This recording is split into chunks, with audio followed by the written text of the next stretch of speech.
Welcome back, everybody, to Scooby Snacks and Chats here on the Brazilian Dragon podcast. It's spooky season. Happy Brazilian Dragontober. And we are here with another Scooby Tuesday, Scooby-Doo and the Mecha Mutt Menace. And my name is Felipe. And I want to go to a space station. And I am not alone. I am here joined by Goober Supreme, making her Brazilian Dragon podcast debut. It is Jenn, the newly engaged Hello. Jenn. Oh, stop it. Hold on 1 second. Let me put my ring on. Yes. Yes, she is an icon. Jenn, introduce yourself to the Brazilian Dragon listeners. Hello, everybody. Yes, my name is Jen. I am friends with Felipe. We work together. We're big nerds together. I'm so excited to be discussing this with you. Definitely Goober Supreme over here. Try my best to live up to my title here. Everybody's a goober in their own way, but just a little bit more gooberiness over here.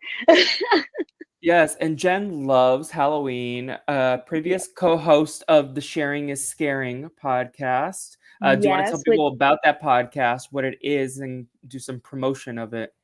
Oh, absolutely, yes. So, I did do the first season. This was with my friend Erin, who also loves spooky things, all kinds of things that of all kinds of scary, whether it's like ghost stories or like actual like things like sleep paralysis demons or haunted houses. There's a whole bunch of things that the first season had a lot of topics on.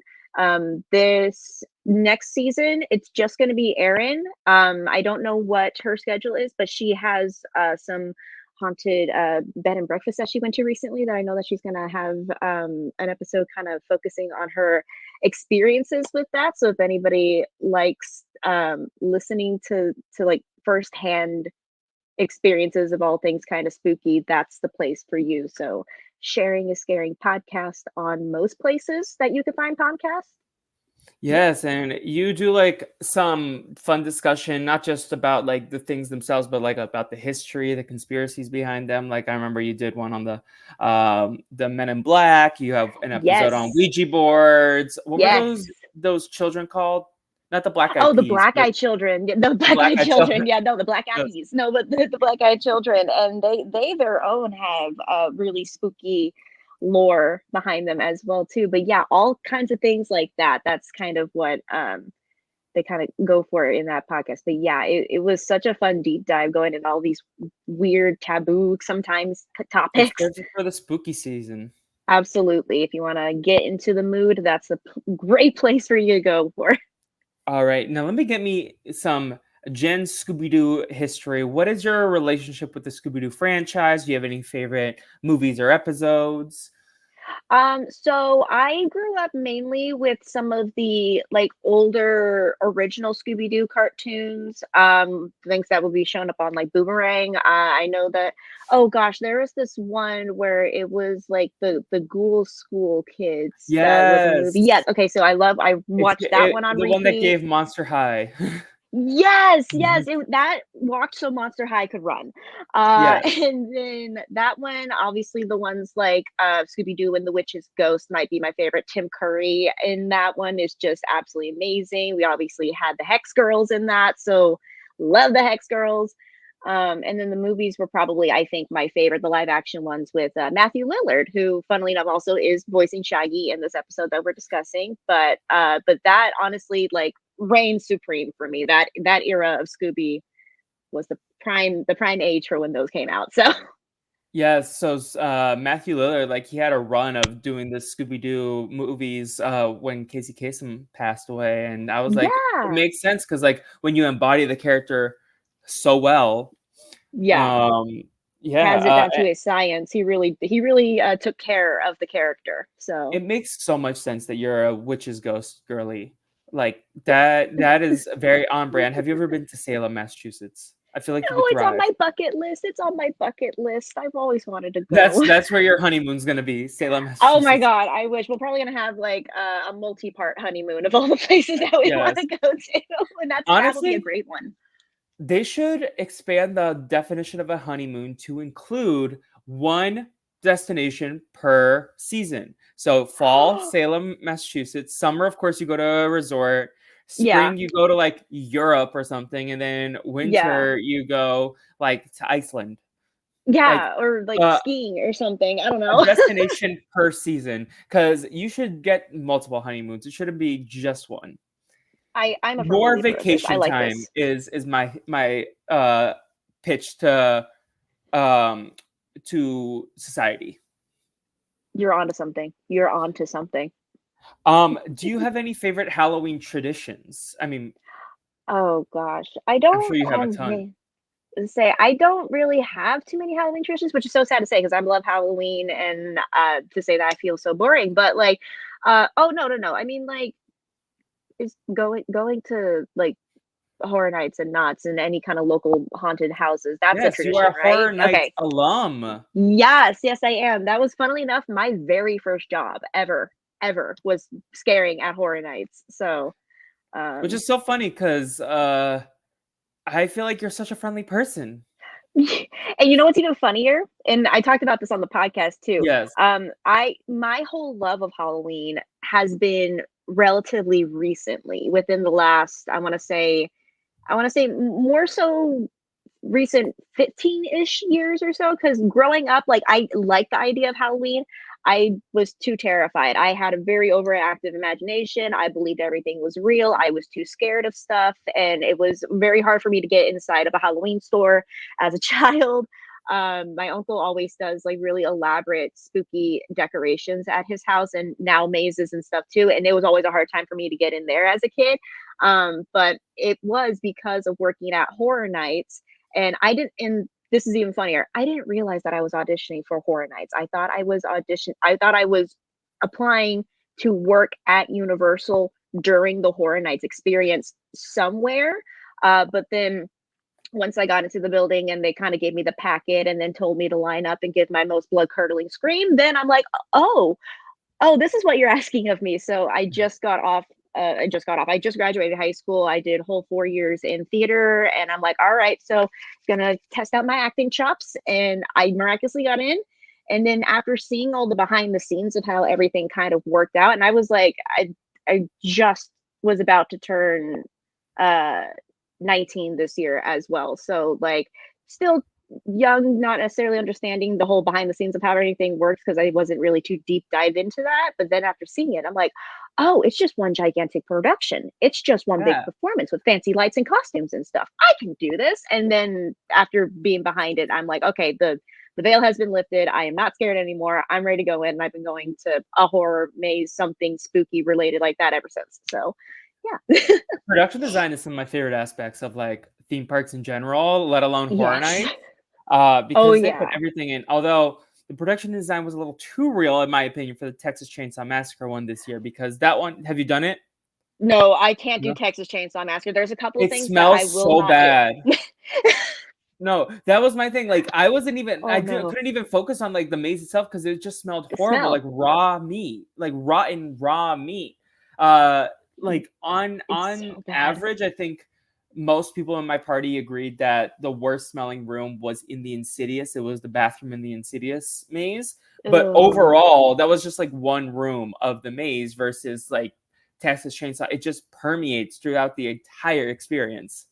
Oh no, that's the when I worked at Horror Nights the first time, what I did was it was called Scare Pool. So wherever there was a call out in a maze, you kind of just plug in for that person at whatever maze. So at I could be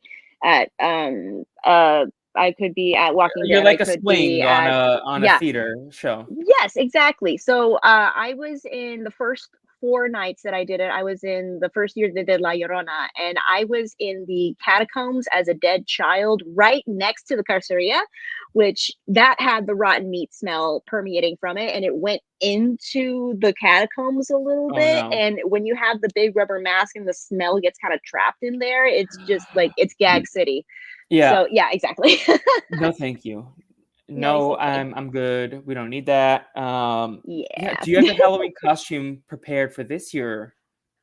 Oh gosh, no. This is the also something that is a track record for me. I'm like the last second to put a costume together. I did it last year as well as very last second. But I think what we might do like I don't know, like bounding where you just do like the color coordination of Yeah. something like it's the Disney bound is what they typically call it. But like we might do something simple, but I don't know. There's just been so much going on this month that I hadn't even thought about a Halloween costume just yet. So I don't know. Be on the lookout. We might do something silly. We might just pull something out of our butts real quick. So I love it. I love it. yeah.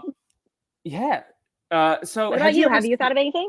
Oh, Oh, sorry. yes, I'm gonna be Jake from Survivor 45 because all I needed was the shirt, and then I have a Oh, fun. cowboy getup from the my friend Naomi. She had a Beyonce themed birthday party because her birthday came out the same week as the album this year. So Good. we all dressed up as cowboys. So I'm just gonna reuse that, and I think I will also maybe like bring back the Mario look for like a sexy look because after Oh, watching do Mean it. Girls the musical, there's a whole song about Halloween is for sluts, and I'm like, okay, so let me dress sexy this Halloween because Yeah. like I feel like there's not. And then I was like trying to think of ideas, and I was like, what are like um these sexy costumes for men? Because I feel like traditionally it's like more like at least the way the media has like ingrained it into is like women dress more scantily and like Yeah. and I'm like no, men can be sluts too. Oh, Let's absolutely. yeah, so I want to dress like something like just a little bit more like fun and Get spicy like meatball about it with Mario. spicy. Halloween is for everyone, and I have a couple costumes. But then I was also looking online like sexy costumes for men, and it was basically like a lot of there was like sexy vampire.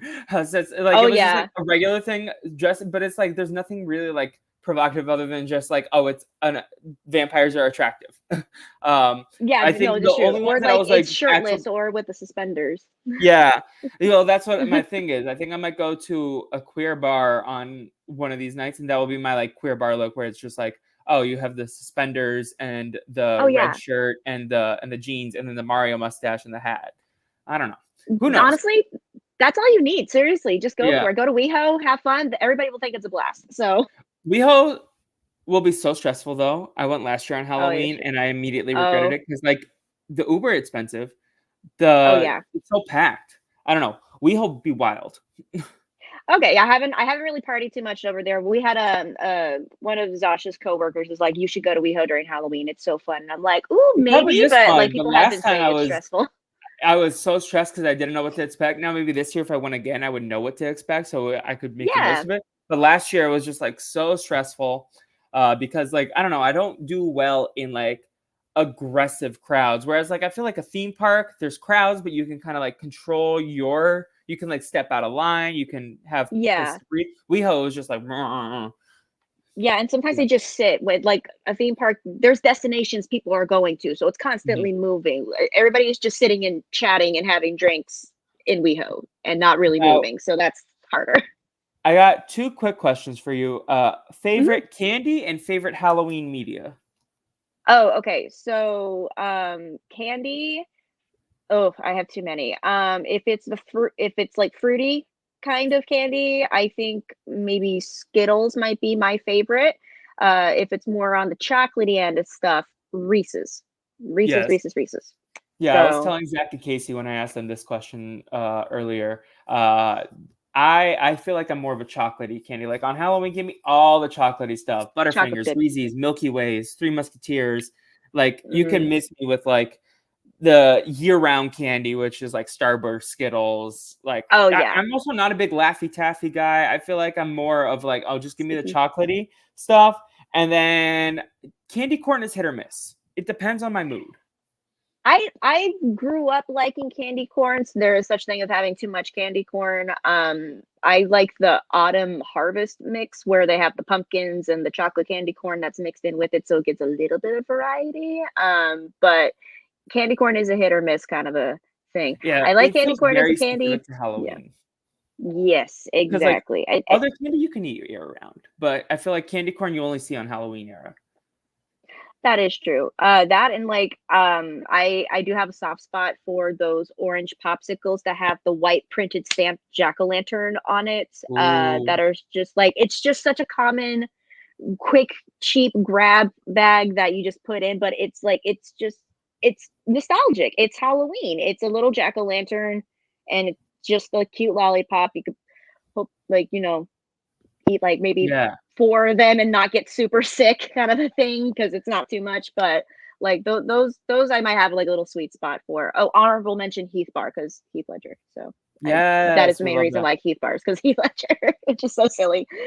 No, I love it. And then Yeah. in terms of Halloween, you're wearing an Exorcist shirt. So, what kind of Halloween media do you like to consume? Is there like a few staples that you watch every year? Is it just Oh kind of like, yeah. oh, it's Halloween season, let me jump around? Oh yeah. No, Exorcist is one of them. Absolutely. I also Halloween, the franchise in general. Michael Myers is my favorite baddie. It, Mhm. just Halloween bad guy, I guess. I mean, would you call him a bad guy? I just think that he is just, the mental health system and the child protective services just failed him. So he's just a product of that environment. And I love then that, right? You should write the like accredited essay about how the CPS failed Michael Myers, and that should literally like Michael Myers be is just a studied. product of his environment. I would go into a deep dive on that, absolutely. And then also, this one that you just recently got picked up on is the Scary Godmother's not like not Yes. so scary Halloween party. Yeah, exactly. That one is such a staple for me growing up. The first one, the second one. I think there was a third one. I didn't watch the third one, but I know the first two were great. It's based off of children's books that got made into like the weird 3D animation that is very overly smooth and not really texturized, but it's great. The story really carries everything, so it doesn't even matter. But those are, I think, my staples, I want to say. Yeah, I really should look into doing an episode on Scary Godmother because you and Zach both brought it up to me, and it vaguely has like I can vaguely remember it in my childhood, but maybe just the commercials because like I watched the Cartoon Network specials like Grandma Mhm. Got Run Over by a Reindeer, but I don't think I Yeah. ever watched this one. And so there is a sequel. It looks like Scary Godmother: The Revenge of Jimmy is the Yep. sequel, but there's Oh, not a Jimmy. third one. Oh, Oh, okay, cool. Jimmy does look familiar. Yeah, just the evil guy with the devil and the hood and everything. No, but Mhm. you dig it the most, Pinky. I think you would enjoy it. Yeah, no, and then Scooby-Doo, of course, probably like a year-round staple, like, you just Oh, watched it. always, Yeah, we love Scooby-Doo. Had you ever seen always. this? That's No, I haven't. This is my first time, and this is, what was it, 11 years ago too? The animation holds up beautifully well, obviously. The cast is stellar, and the story, it was cute. I loved it. The space set. I'm a space nerd, so going into a space station, that's really or space center, that's really cool. Um, I now if I ever go to Houston and happen to go there, now I can be like, Scooby Doo. So There's multiple space station episodes because I feel like I've seen one there's one with Bill Nye and Neil deGrasse Tyson, which is wild. no. Um And I'm trying to find the one that I had seen, which has like the culprit at the end is the main scientist. Because I had seen one during the pandemic when it was on Netflix. It's not the one with Neil deGrasse Tyson, Mm, but I am just trying to look at Space Station Scooby. No, it's not this one because this is like 2020. No, I will find it later eventually. yeah. But this is my first experience with Mecha Mutt Menace, which is a part of 13 Spooky Tales Rut-Row DVD. And it was released on September 24th, 2013. It's the fourth direct DVD special based on Scooby Doo, and it's set in Houston, Texas. And like you said, all-star cast. We got the core five, or the core four, sorry, because I forgot Frank Welker plays both Scooby and Fred. Matthew Yep. Lillard, Mindy Cohn, and Greta Lyle Griffin as Daphne Yep. Blake. But in terms of the other characters, we got let's go from Modern Family. We got Julie Bowen as Dr. Devon Albright. Yep. One of my favorite Julie Bowen fun facts is that she's also the love interest in Happy Gilmore, which I always Oh, yeah, forget that's about. right. That's why she was I just watched Lost for the first time as well. She Yeah, played, she's Sarah Jack Shepherd's Sarah wife. Yeah, Shepherd. Yeah. exactly, yeah. So I was like, "Oh my god." So it was Sarah. So Have you finished Lost? I did. Okay, what let's quick aside. Any lost takes that you need the public to know about, good or bad? Um, Honestly, okay, here is the thing. This is one of those shows that unfortunately did have some stopping because I think the writer strike was Yeah, happening season around 4, the I believe, time was as well. affected by the writer's strike. But I feel like season 4 still is probably like one of the more I don't know. I feel like It's season 4 solid. worked for what it was. No, it was solid. It was solid. It was because here's the thing. A lot of times, because Lost was spoiled to me already before I even watched the show, so I knew what I was going into when I was Damn it, watching it Aaron. as No, I'm well. kidding. No, see, I don't know. I don't remember who spoiled it to me, but honestly, I was like, you know what? I don't care if the ending is the ending. I want to watch it. I want to see what the journey is, and Yeah, and the it characters was are a big interesting. part of Yeah, Lost, which are very important. exactly. There That's kinda was like just me and Gossip Girl. It's like, I knew who Gossip Girl was the whole time, but I'm still gonna go on the journey. yeah, exactly. Like I don't care. Like if because like it's the whole story that kind of because then it makes you like think, oh, so this is going to be the clear path to trajectory as to where the ending is going to be, and then it's like, nope, we're gonna go to the left and Mhm. absolutely stump you before getting to the end, and it really stumped me a lot of times. But honestly, the cast carried it. The production itself was so well done. I know that JJ Abrams like kept a lot of like the idea of it a secret, and also he didn't really know what was going on, so he didn't really communicate 100% with his writers what was going on until the moments in which it actually mattered. But I think after the strike, he was able to corroborate with everybody a little bit easier what the plan was, so that once they got back to it, then they were able to kind of Mhm. straight shot it. Also, Lost is another clear example for me of, like, every show's peak is probably, like, the first 3 seasons. Like, once the show goes past season 3, it starts to lose its wheels. Because I Yeah. think, and my after watching, like, so many series that, like, go 6 seasons, I feel like take my biggest, like, soapbox about television that I wanna get on lately is that season 5 is the worst season for most shows.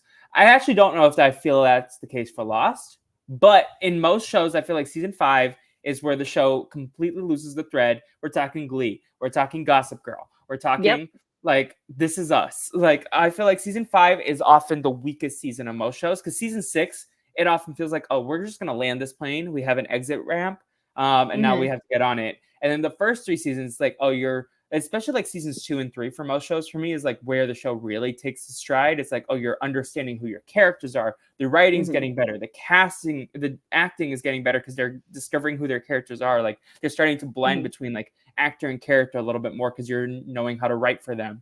That's like my biggest soapbox. But like Lost is such a good time. Like I recommend everyone check out Lost because for me, I watched it with my dad when I was like in high school. So it was on Netflix. I was like 15 or something. That was like one of the Hmm. first like dramas that I was like, oh my God, I'm so into Yeah. this. I did spoil myself because I got so into Lost that I was like, let me look Yeah. up. And I was like, the show's over. What are you doing, my guy?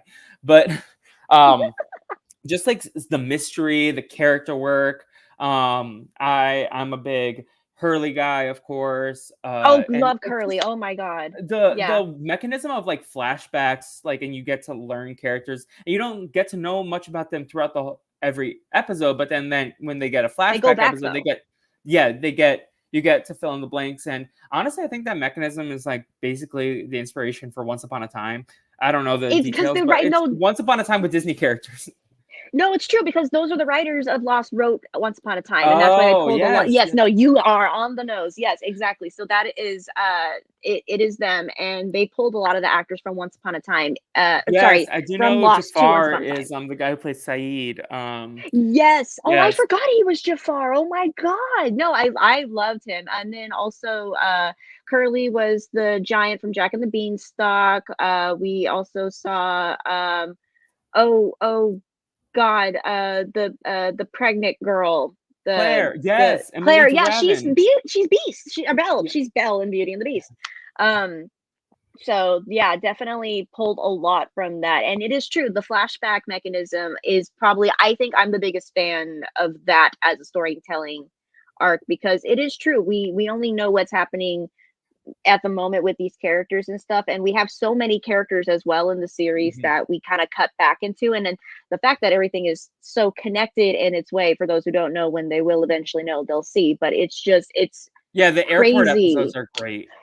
Dude, I love the airport episodes Yeah. because it's Also, just like I how love everything's working. one of the best pilots, also episode 4 with Locke, the walkabout episode is like, whoa, like my mind was blown. Yeah, Yeah. But I did see a tweet that cracked me up. It was like, oh, what is the best television pilot of all time? And then someone said Lost, and then someone quote tweeted it and was like, no, he didn't even make it. He like died.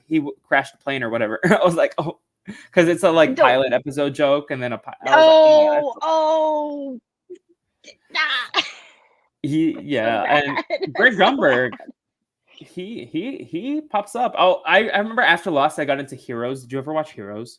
No, that's on our list. That is on our Okay. list. I watched the first 2 seasons. I think my dad and I fell off about that. But season 1, incredible. Season Yeah. 2, definitely some wonkiness. And then I think we just fell off. It was, I'm not good at falling off a TV show, so it's rare that it was. But like, I definitely recommend everyone watch the first season of Heroes. Just don't get invested too much because there might be like a point where you're like, no, I don't want to watch this no more. I don't really understand what's happening anymore.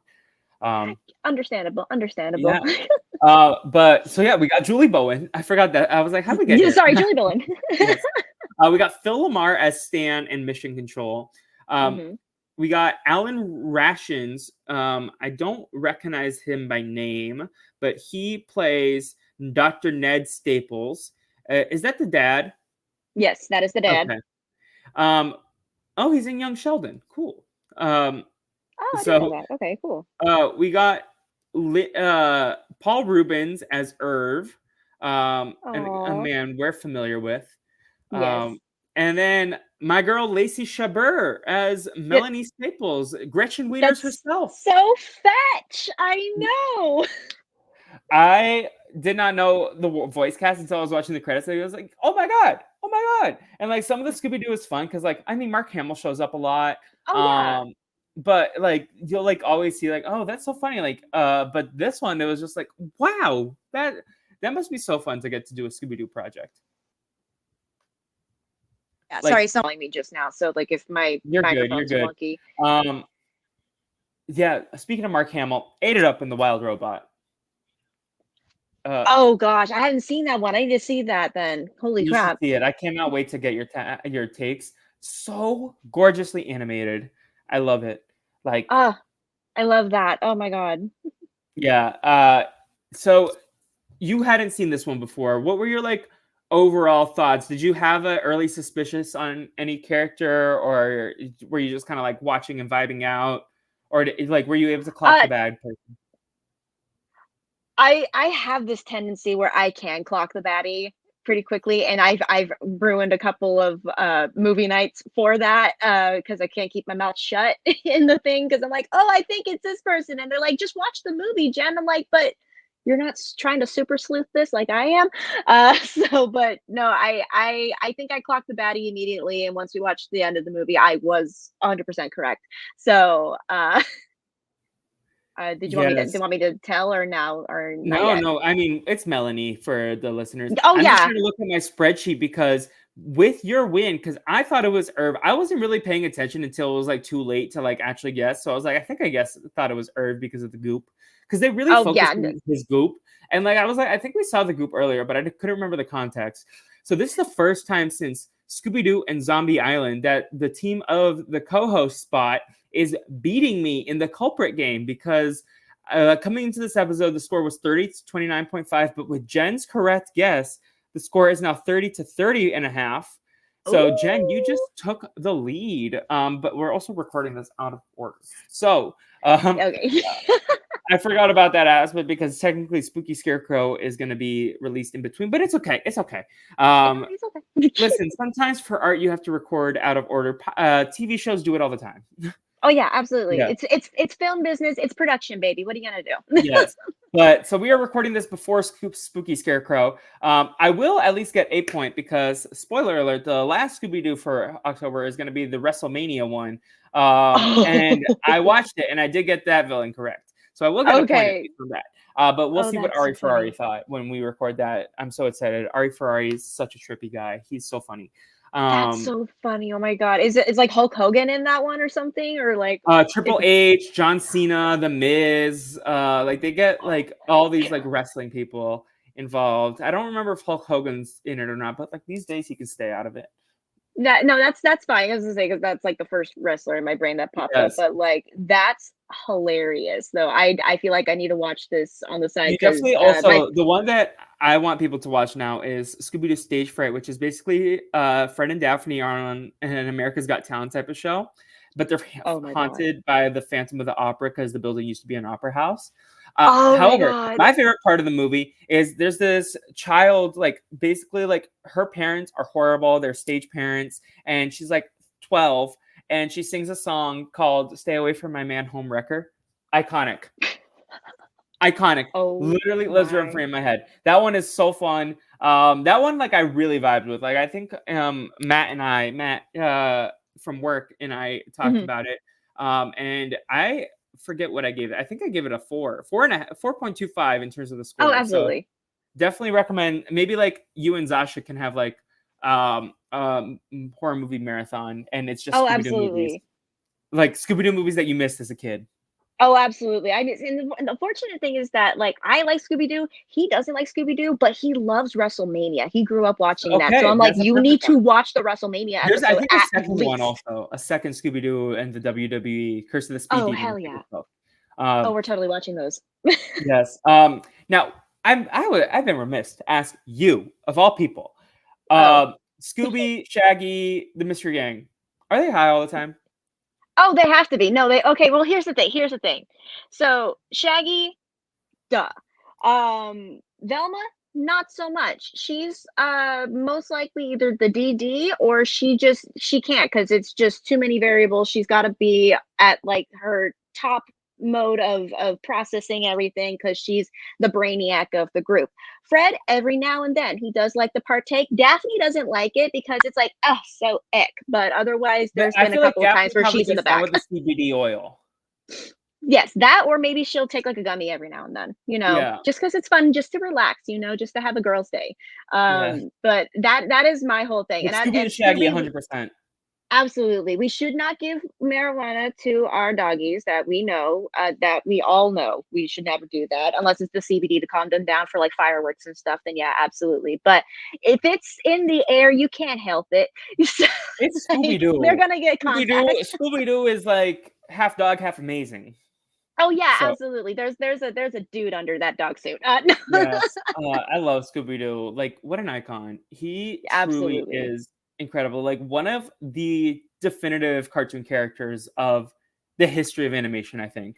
No, absolutely, and whenever I see a dog that's a Great Dane and they have the teal, collar with the diamond name tag, like, that's good owners right there because Mhm. they know an icon when they see it, and they just want to bestow some of that greatness onto their dog, or their dog is just as great as Scooby-Doo that they have to have the like, either name it after them or have the same kinda collar and stuff because, like, that truly is Scooby-Doo, man's best friend right there, Mhm. like, full stop. Like he is ultimate good boy number one.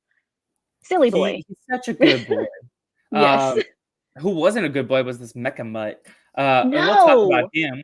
But basically, the plot of this one is that Fred entered the Science Expo, basically like a science fair, and he develops a monster trapping project that has magnets, trampolines, and a sticky net. And Melanie gets caught in the trap, but is freed by Fred. Fred starts flirting with her.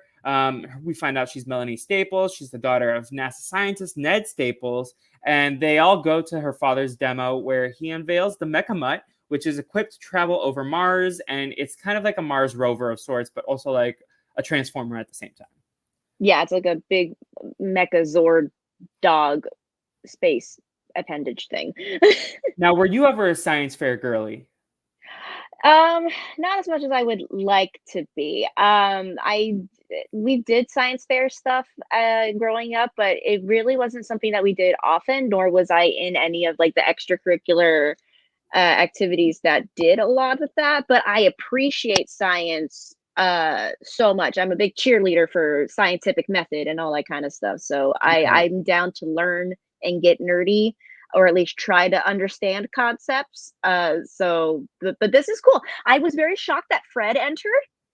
I Well, gotta Fred say, is always trying to develop he is kind of like sciencey based, although you would assume Velma first and foremost, but that's Fred my is not like, thing. if you think about it, Fred is always building the contraptions. Yeah, he's more of the hands-on kinda the building kinda guy. I would figure him more being like a like, not necessarily like auto mechanic, but, like, having more of, like, that kind of brainiac skill sets, like, mechanically and stuff, and Velma would be more the scientific process kind of person, so Indeed, I'm indeed. pleasantly surprised. I'm pleasantly surprised. Science fair is underutilized in media because I feel like the All Grown Up episode, the Wizards of Waverly Place episode, and then also Mhm. like Meet the Robinsons, some good science Oh, fair yeah. things. I'm waiting for the Abbott Elementary Science Fair episode. Oh my god, has there never been one yet? I don't believe so. Quinta, get on it. Girl, come on, you have a whole lot to work with to make that My happen. science fair project was always some variation of melting ice, freezing ice with salt. Like every year it was a different ingredient. Like first year was like Yeah. salt, second year was like light. It was like I was just We like, had a lot. rinse and repeat. Yeah, no, it was if it ain't broke, don't fix it. We had a lot of like health science fairs, which I don't know if that makes What is sense. that? Like, okay, like when did you go to elementary school? Like what years did you go to elementary school? I started in like 2002 and then I graduated elementary school in like 2008. Okay, so it was roughly around the same time. I'm only like a couple years older than you. So the like for some reason my school was very like overly health conscious and they would have like all these different kinds of seminars talking about how to eat better and for exercising and all that kind of Oh, stuff like the and we would food have like pyramid. yeah like that and then Yeah. we would have sign things that like were like science fairs where it's like okay um pick a subject to choose from like is it better to have like organic vegetables versus non-organic vegetables, do a thing on that. Is it is there's like all the sugar content from soda to donuts to juices and stuff and they'd have like a like those three-fold cardboard cutout presentations that have the little things in it and all the bags of sugar that shows it, so like those kinds of Yeah. things was mainly what at least what I remember my We school had do. We like didn't some really do. seminars for sure about health, but like nothing related to the science fair. Like the only science fair things I remember was like everyone had there was always a kid with a baking soda volcano. Never had Um that. I never saw that happen. Never saw like the science, the solar system ones or anything like I that. never Didn't saw really one of do those. too many. I did see a couple of people like doing stuff like with music and plants, like having Oh, their that's plants cool. listen to music. Yeah. Oh, the Jimmy Timmy Power Hour, classic science fair story. Dude, oh my god. No, literally, Fairly Odd Parents and Jimmy Neutron were my two favorite animated shows growing up. Then Avatar came in, but those were like when those two morphed together, that was the greatest thing on the That was planet you at had the to be time. there. Crisscross Oh my applesauce. god. It was, and every single one of them was good. They had three of them, I think. Yes, and I always wanted the pizza from the third one. I was like, "Oh, this pizza looks yum." Yeah, yeah, no, definitely. Also, Channel Chasers from the Fairly Odd Parents, so good. Oh my god, and the fact that the all of the media that they spoofed all throughout it and stuff, so good, like Dragon Ball Z, The Matrix, Even they Scooby-Doo. had Blue's Clues, Scooby-Doo as well, and, There's also, like, like, Johnny Sesame Quest. Street. Yeah, Yeah. Sesame Street, Batman is in Yeah, there, Batman, that was and then good. I think my favorite is when they're calling on the credits. That's, like, such a good Oh, scene. yeah, and it's right after the Teenage Mutant Ninja Cows or something like that, and it's not Yes! Ninja Cows. Yeah, That was 'cau good. We'll have to talk great about example Fairly of Odd Parents. Greeking. Yeah, exactly. So that was a very prime moment in television for us. It really was, you had to be there. Um Really. Well, the Mecha Mutt starts going rogue and starts firing lasers at the audience. Security goes after the robot, and the reporters are like, "Oh, it's the Space Spectre." Melanie explains to the gang the Space Spectre is an old legend about the ship that lost control, and then it started attaching itself to the ship. A spirit attached it to the ship when the ship landed on Earth. Now, anytime something goes wrong, they blame the Space Spectre, and the group splits up to talk about the other two people worked on the Mecha Mutt, which are Irv and Devin Albright. Dr. Devin Albright. She worked hard for that Yeah. degree. Let me not undercut her Yes. achievement. And they usually split up Fred, Daphne, Velma versus Scooby and Shaggy, but because Melanie's in the mix and Fred is the H word, Fred, Daphne, and Melanie go off, and Daphne's bitter, and then Velma, Oh, Scooby, and she Shaggy is. go off. Yeah. So, what did you think of these pairings? And do you uh, do you like the fact that there was like a Space Spectre legend associated with this story? See, I knew again with my sleuthing nose sniffing that Melanie was the baddie in this one. I kind of felt like the space specter was not a real like thing at all. So I was very quick to dismiss, oh yes, it's the space specter kind of a thing. Because especially how the dad was like, dude, I'm not allowing any of this space specter nonsense coming into my work and stuff. This is a hoax, it's not real. And I was like, okay, I don't know what it is about this specific situation that I'm more liable to believe that this may not be the culprit, but I was just very quick to dismiss it. And with the pairings though, it just again it's funny because with Fred being how Fred was and Daphne just being rightfully upset because again I think she and me were of the same mind. We're like excuse me Fred, what's happening here, hello. And she's suspicious, okay. I don't like this whole idea. And with what was it, Velma and Scooby and Shaggy got split off, or was Velma by Yes. herself again? No, Okay, so Velma it was was with the boys. okay.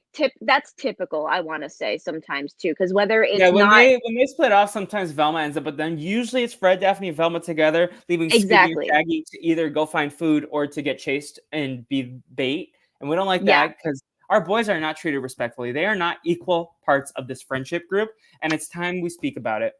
Thank you, because the entire time I was watching this episode, I was like, okay, I know that you wanted to talk about like the MVP, LVP later on and stuff, but the entire time in my head, I was thinking, oh my God, this is a perfect example of why. For some reason, Fred is always having Shaggy and Scooby be they are being the test subjects, they are being the bait, they are being the people who are gonna, yeah, gang, go check out over there and see what's totally scary, but we're not gonna go ahead and bother that. So you go ahead and do it. So you do the heavy work. And they're like, obviously, what? Excuse me? You want us to do this? Okay. And it's just every single time. And we really should speak up on it because they're the MVPs for always having to do with this. And Fred is the LVP for always putting them to it. Yes. No, Fred also said something super sexist later on, and we'll talk about that. Yeah. Okay. Yeah. Pin on that. Um, Now, before we move on to the next part of the plot, Fred and Daphne, what is your Mhm. stance on them? Like, are they toxic and haven't defined the relationship? Are they like hooking up on the side? Are they in an open relationship? Are they just like playing games with each other and never like um actually have a conversation because they just want to play around with it? And that's another reason why I like Stage Fright, because it's like explicit that like they were like, oh, we have feelings for each other, and the other Mhm. members of the crew are like, what the hell, like just talk to them, it's so obvious. But what is your take on Fred and Daphne of it all? They're the ultimate, like, are they, aren't they? I think.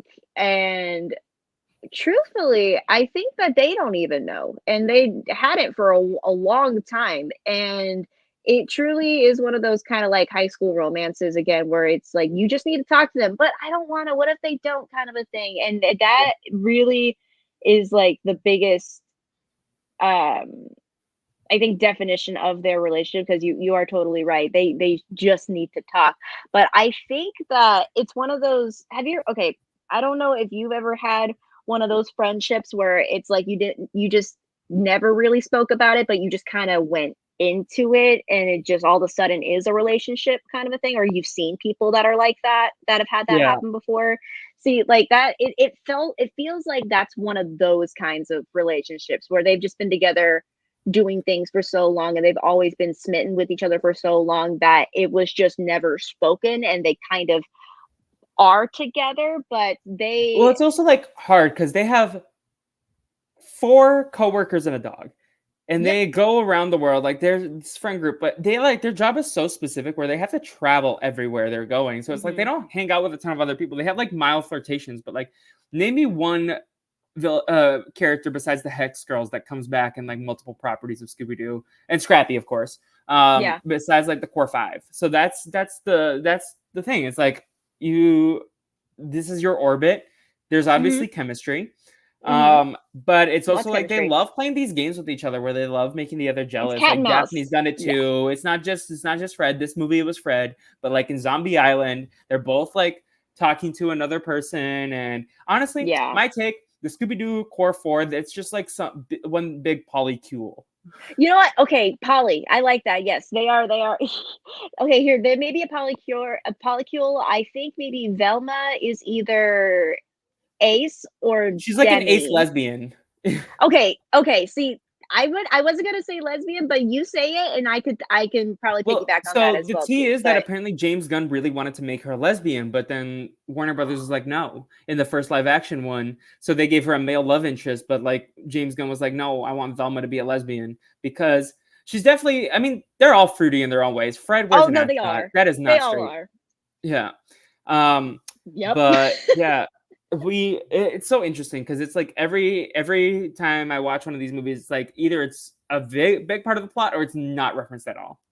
It depends Um, on the writers, I guess, and what they're wanting from the characters too. Because honestly, when yeah, it comes to it, because it's so many different writers for a lot of these episodes, that it feels like it kind of feels like a fanfic episode of how they're going to want to put these characters together, and if they end up having a romance or not. So, um, but I can agree with this polycule in some sort of degree. I definitely think it's interesting to talk about like the dynamics of the friend group.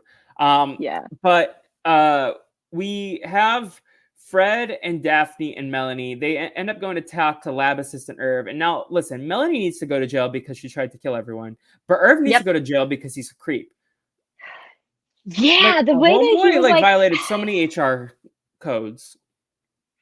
and I like the dad is keeping you separate because he doesn't want you near his daughter. He may not be a very good dad in his daughter's life and stuff, but at least he probably could see a little bit of, okay, he's obsessed. I need to make sure that he and Melanie are not together. And the way he's like, it's written all over my face, and lifts his forehead up and has "I love Melanie" written on the tattoo. That's like red flags. You need to run. I don't care if it's Paul Rubens. Yeah, they need to like Like, honestly fire him and send him to a different space station or like I don't yeah, know, like the safety of one of your employees is at risk, and if he's not leaving the lab for 4 days, that's I not good. think he doesn't have a healthy work-life balance. He might snap at some point. That is true. And I don't know, just don't put them in the same jail cell, of course, right? Because they both need to go to jail, but for different reasons. Yes, I can agree with that. And his desk is covered in food wrappers and sticky hands. He has no idea why the machine went crazy, and he did diagnostic tests on it, but nothing Is he even doing was. his job? I don't know. Maybe he's too fixated on Melanie and like trying to follow her on the cameras. See, But distracted. he's You can't do that with a scientific job like this, you know? Too much well, is on the he line. he did say he was too busy to date before they leave because he's like, oh my god, I'm too busy. I'm always working here. Um, it's interesting. Meanwhile, Velma, Shaggy, and Scooby they see another mechanical dog. They meet Dr. Albright. She was the original creator of the Mecha Mutt technology, and she's bitter that Dr. Staples became more famous, put on the project because he would raise more funds. Also, Hmm. probably some sexism as well in that Oh, situation. absolutely. Um, Absolutely. It's very Edison of him. mhm. And so, yeah, we get to meet these characters, and you were like, it's Melanie the whole time. It What? really was. I was suspicious of her jumping in like just walking by, and then like when towards the end though, when Daphne was kind of talking about how, oh wait, was it Daphne or was it Velma who made the note about her headband? I don't remember who it was specifically, but I remember it was discussed. I missed that part entirely, and but once the that was brought up to discussion on how things were kind of being done, that's where I'm like, okay, cool, yeah, absolutely, I was right from that moment that things were a little fishy from I feel then. like. And it's just anytime that like anytime a pseudo love interest comes in and distracts one of them, I'm instantly suspicious for some Mhm. reason, like because it's for a lot of different things have happened in the past to where it could like a possible crush or a love interest comes into the episode, and either somehow that they are adjacent to the people who are the actual culprits of it, or they're the culprits themselves, and it's a distraction tactic, and I did not fall for it. So Jen's smarter than I, because I vaguely remember like the goo on the net, but then yep. they said the goo later, and I was like, oh, I think it was goo No, someone, I but I remember the goo. wasn't. I put I a was note on too the lazy to goo. go back and rewind, so I was like, okay, I guess it's gonna be Irv. But it's always interesting because usually my method is like try to figure out the motive and then Mm-hmm. like place it on who it was. And that works sometimes, but then sometimes I'm so off because Scooby-Doo will be like, yeah, there's a clear motive here, but like also shenanigans on this side. Yes, And I was no, like, there's a lot of okay. shenanigans. Yeah, I always try to go for the motive usually, and that doesn't always work out in my favor when I'm playing this game. But Yeah. yeah. Shaggy and Scooby go off and they find the vacuum sealed space food. Oh, that's another subplot. They're addicted to the space food. Oh yeah, Um, the goop of the goopy banana and the goopy chicken fried steak. yeah. They also find the Mecha Mutt who chases them into a wind tunnel room. They get trapped inside, and Velma, Fred, and Daphne turn the fan off, but not before the Mutt escapes. Melanie Hmm. joins them, and Velma discovers the control to the wind tunnel are sticky. They confront Irv again, and he denies leaving the room, and security footage backs up his alibi. Velma and the others ask Dr. Albright to lend them her prototype dog to find the Mecha Mutt, and Scooby and Shaggy get roped into piloting the dog because they are always bait. The look of their Um, faces when Fred was like, "Yeah, you guys go ahead and pilot it," and they're like, "What?" Yeah, that was poor guys. Usually, I am like trying to defend Fred in some aspects. Like I feel like Fred, and you'll see when we talk about the MVPs and LVPs. My guests love to dunk on Fred. He is the clear front runner for LVPs, and it's not close. But in this one, spoiler alert, I will be one who will give him a LVP point because he was just bad energy. He said something super sexist, and like and it's like when the show references and everyone pauses around him.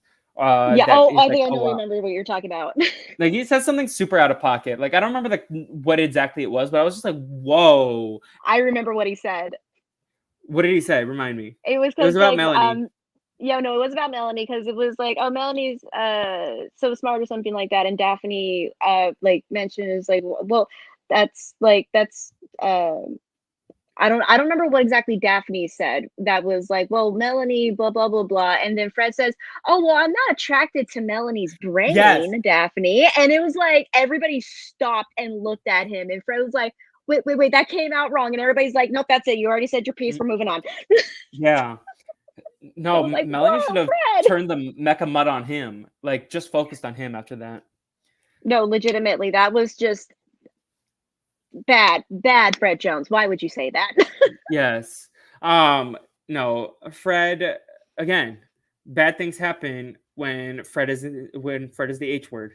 Um, so we get the rooftop. Shaggy and Scooby find the Mecha Mutt. They fight. There's missiles. There are rocket boosters. The two machines crash. There's a magnet wielding crane, and Mecha Mutt is destroyed. Velma identifies Melanie as the culprit behind the Mecha Mutt rampage, and Melanie Yep. admits she did it because her famous father always neglected her, and she wanted to step out of his shadow to prove she was just as brilliant as him. Uh, and it was like interesting because they went with like for her motivation it makes sense like neglectful father Oh, absolutely. but I was like, oh, there was probably healthier ways to like go about this No, than it's true. I terrorizing and felt going so to sad jail. about that. Yeah. No, I felt so sad about that when she was like, "You're just always so busy at work, and I wanted to show you that I'm smart too. And if that means that I have to Yeah. destroy your all your work, then so be it." I'm like, "Girl, like, therapy is like Yes. so much cheaper than the cause of damage that you have done here." Uh, And it's also it's like I think it would have been fun if they were like, oh, this is the clear, obvious reason why you might have done it, but it's actually this person, and that would have been funny. But yeah, no, or I it's the hope Melanie security gets guard court mandated therapy while she's in jail. Um, needs to do that. it's just funny that it's Lacey Chabert because I feel like Gretchen Wieners also has abandonment Neglectful daddy issues. parents. Yeah. Yeah. To be hanging out with Regina George, absolutely. Mhm. You gotta have not the best parental role models for that. So I felt bad for her. Here's the thing. I was suspicious from Melanie from the start, but once we got to the resolution as to why she did it, I'm like, I just felt bad the whole time. Mhm. Um, and it's just I don't know if that was their intent, and they were probably just using it as like a loose story plot of like, oh yeah, my dad never paid attention to me. But it's like when you understand the ramifications of that, you're like, oh. Yeah. I wish we got to know him a little bit more because he felt like very Yeah. much like a plot device. Like we didn't really Hmm. interact with him at all. But I felt like the other two suspects, Irv and Dr. Albright, they had motivations that made sense. Like Dr. Albright is like, oh, the sexism, and like him getting like, Yep. I want his project to be destroyed. It's my code, Yep. anyways. But that Yep. was a little too obvious. But yeah, this was very fun, and also like it's funny that like Mean Girls was referenced earlier with the sexy song and Halloween costumes, and it all ties back, right? It Um, really does. It's just the invisible string theory. It all is connected somehow. Indeed. And in the end, Fred gets second place in the Science Expo. Shaggy and Scooby end up going to look for astronaut food, and they end up in the rocket and get launched into outer space. And I was like, no, you need to like have a sequel to this. How do they get back to space? I would No, just how watch did they get that. back? How did they get back from space? I would watch that on its own. Because then I thought about Absolutely. the two space astronauts that are stuck in space right now. And I was like, oh my Yeah. God, that's Scooby and Shaggy. Oh my god. Hey, they're supposed to be rescued though by SpaceX soon, so we'll see. Hopefully, Uh, yeah. hopefully. I just that sucks. They're there for like what, 9 months? I want to say. Yes, but they Almost. did already cast their mail-in ballots, from what I understand. Thank God for Um, that. but yeah, I hope they come back and they're madly in love. That would be so cute. Or they That would be hate each so. other. That is about to say, how do you not? Okay, first of all, the entire time that I would be up there, I would just be thinking of all of the Doctor Who episodes of being stuck in a space station and then an alien and all these like all of these awful things of people somehow being stuck Can and you like stranded in cryo sleep? Is space. that a real thing or is that just science I fiction? Because don't I know. would be like, oh, put me to sleep. Wake me up when it's over. Exactly. I just oh my god, like that everything would just terrify me and I'd be like, yeah, I'd be sleeping the whole time. If the space station didn't rely on me to help it work and be functional and be okay and stuff, that I'd be sleeping the entire time because I don't want to deal with that. That's a massive mood right there. Just Um, just a little bit. That's how I deal with things in my daily life. No. Just go to sleep. no, It's okay. relatable though. Sleep through the pain. Just sleep through the pain. Don't worry. If you're depressed and don't want to go to the event, oh, say you fell asleep. Mhm. Yeah. But yeah, so you knew it was Melanie early on. Any signs or you were just like your gut told you? It was a gut feeling, honestly. Like, there's a lot of times where my gut feeling is wrong. This was one of the few times where I actually was right. I mean, not few times. I'm gonna say that it's pretty decent, but like, it was right. I was once the button with or the switch with the goo was on it. Like, I didn't even think of Irv. I thought immediately to Melanie because I thought back to the first scene where she got trapped in the thing and the way Yeah. that Fred was detailing that it was made of a bunch of different like gum resins and stuff. Like there are things that writers do where they give little bits of like extra information that may not necessarily be like crucial in that moment, but there's a reason why they said that. I wonder why. And then all of a sudden moments like this, like, it's the gum resin. So Mhm. like it was that kind of aha moment that really majorly connected the dots. And then Velma said once they figured out that it was Melanie, that when the Mechazord was going, the big dog mutt was going towards Scooby and trying to lure it to the magnet, and how he shot the thing to trip them to make them go away from the magnet itself. Again, Melanie was there and saw the magnet. Who else could have done that but someone controlling it who saw what was happening? So it was just like, You're so right. You're so right. I yes, was just stupid. no, you see, I was like, it just stumped you. It's a good mystery and it stumped you. Yeah. No, because I was just like too lazy. I was like, I feel like there was something about the resin and we saw the goo earlier, but I'm not gonna rewind. But Uh, also another thing about Scooby is that they love, like you said, they love to plug in other people to be like, mhm. okay, you think it's this way. Oh no, but it was Schmitty the whole time, and he would have gotten away with it too if it weren't for these meddling kids and the damn dog too. Like, Yeah. yeah. Um, Now I mentioned earlier I was giving Fred my LVP. Do you have an LVP and MVP ready to go of the core five? Like who I will give the floor to you. Who do you want your MVP point to go to, and who do you want your LVP? MVP MVP, honestly, I think it's a toss up between Velma and Shag and Scoob, because Velma obviously she figured out the who ended up doing it by putting all the pieces together, but I think I might end up giving MVP to Shaggy and Scooby for just being the ones to deal with a lot Now, of who the are you stuff. giving it to, Shaggy or Scooby? Oh no, I can't give it to them both because they are not together. They are separate. I think I love Shaggy, but I gotta give it to Scoob. Cause like you don't Scooby-Doo. put a dog through all this crap.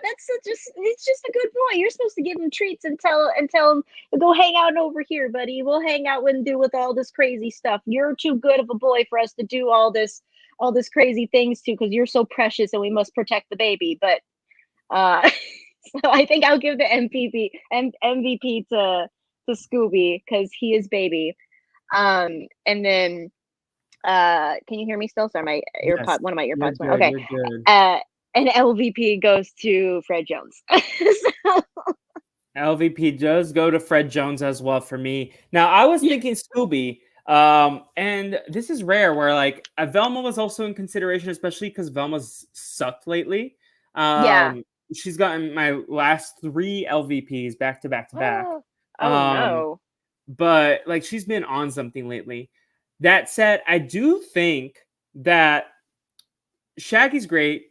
But I think I'm gonna give it to Scooby. I think we're gonna have be simpatico because it's been a minute since I've given one to Scooby, and I think Yeah. Scooby was delightfully adorable in this movie. He did his And best. He so did his best. yeah, and I don't know, like it is Scooby Doo. After all, he is the star of the series. Every once in a while, when it's just like an easy win, you just gotta take it, Scooby. Absolutely. It's Scooby's world. We're just living in it, you know? Exactly. And then so let's finalize everything with the scores. Do you want to go first, or shall I with your score for the movie 5 stars, or I Scooby think Snacks I would 0 to 5 Scooby Snacks? Both of my ear pods completely died here, so you're just You're gonna have good. to deal with me with my phone. I'm gonna give this a so from 0.25 to 5. Yeah, you can give it a 0. The lowest you can give it is 0.25. I have had people try to give it 0. The great Lisa Stanger, who is currently filming Australian Survivor versus the World, if the rumors are true, my friend Lisa, who won Survivor New Zealand season 2, and she's supposedly on this All-Star International edition, which I'm so excited because that's all she's talked about for years. Is like, oh, I hope I get to play International All-Stars, and she's just a delight. And she hated a movie so much on the Scooby-Doo podcast at one point that she was like, "Can I give it a 0?" And I said, "No, you can give it a 0.25." And she's like, "That's okay." Well, That's congratulations to her. yes, But I think I might give this a 3.5. a 3.5. Yeah, this was pretty solid. It was a Um, solid Scooby movie. I don't think it was my favorite, but I feel like a 3.5 is like a solid rating. Like I think it probably like is just very like paint by numbers Scooby Doo. You don't have to think about it too much. It's kind of on. That was like my issue. Is like I was kind of like watching it, but I wasn't like engrossed by it. So I feel like a Yes. 3. I'll give it a 3. Let me look at some of my other Scooby Doo ratings and be like, what is this better than? I think this is like 3 point. The mystery. I think I'll give it a 3.5 sounds good. Yeah. I think I'm That's gonna a stick with solid 3.5. number. It gives a lot to what they do. Like, let's say if this was the first ever anything somebody saw of Scooby Doo, this is a good one. Mm-hmm. Like, Yeah. it's a solid one. It's not the best one, but it totally picks up what the mystery Yeah. machine Inc. is I going to think be putting just down, kind looking of a at my thing. So I past think it's scores, solid. Yeah. this makes sense because a lot of my 3.5s are the ones that I couldn't really tell you much about. I would just kind of like absorbed and was there for, but it wasn't like something that I have super memorable. Like I remember the plot, of course, but like Yeah. I feel like this is on that level. It's like, yeah, I'll remember discussing this. I remember the podcast. I remember watching it, but it's also going to be like something that doesn't stick with me. It's just kind of I watch it. The voice cast, if anything, is going to stick with me the most. But it Yes. gets a solid 3.5 from both of us, which means that its average is 3.5, tying with the recent Mask of the Blue Falcon that we did. I'm trying to see if there's any others. Samurai Sword also got a 3.5. So it's in that era. Legend of the Vampire, the average score was 3.5, as Okay. was yeah. So there's a couple that it's with. And it's like a solid middle pack of the rankings. But Jen, where anything else about this episode of Scooby-Doo or that we watched. Anything you want to share about Scooby-Doo as a franchise? Any final thoughts on Scooby-Doo? I love him. Honestly, it's one of those shows, one of those franchises that while I'm not the most like versed into the universe, I mean, you're watching nearly every episode. You really I'm love watching at this least all franchise. the movies that are listed under the Wikipedia page of Scooby-Doo movies. Oh, okay, makes sense. But I Yeah, just this has been going on since like December 2021. Or no, 2020, wow. sorry. December 2020. Oh So wow. going on Okay, 4 so years. but you've gone through a lot then. But it's one of those franchises that has so much that you can just keep going. And I hope Mhm. that it keeps going because there's so much that can be done.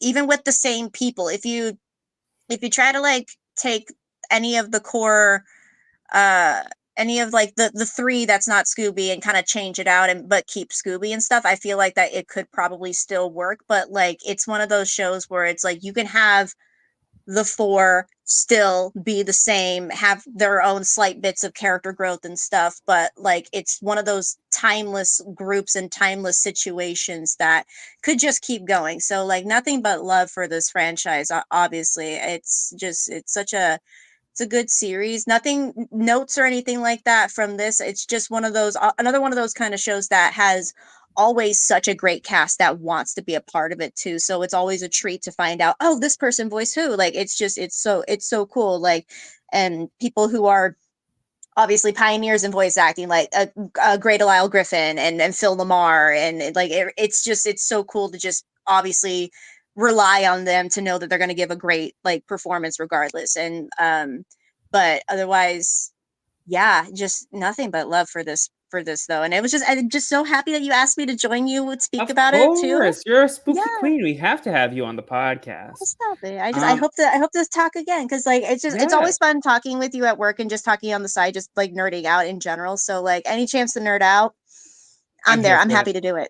Yes. Anything you want to promote, you want the people to check out, any place you want people to keep up with you, you can again plug your podcast, Sharing is Caring, which is going to be taken over by just Aaron this season. But I'm sure Yes. you as like a co-creator of it, you want it to succeed as well. Oh yeah, no, absolutely, totally plugging Sharing is Caring podcast. Also, Erin has another like video series that she does. I don't know if she's continued doing it, but she's trying to like document her health journey. It's Hell with Erin, HEL periods with Erin. Gives a little bit more updates with what's going on with her as well. I will be popping into the Sharing is Caring podcast every now and then with some subject matter that I may have of some things to put into. If anybody wants to get in contact and see what I'm doing, I'm Generator20 on Instagram because Woo. I got nothing but energy here. And I do social media for a vampire goth band. Exciting. If anybody's into that, they're called The Hex Vampire. Girls? Okay. I know it's The on the Hex nose, Girls. right? What'd you say? The Hex Girls? Oh yeah, I wish it was the Hex Girls. Oh my god, that'd be so funny. No, see, I'm in the Hex Girls. No. But no, I do that. And that's basically it. You'll probably see me here and there around everywhere. You never Yeah. know. I'm just here for a spooky good time.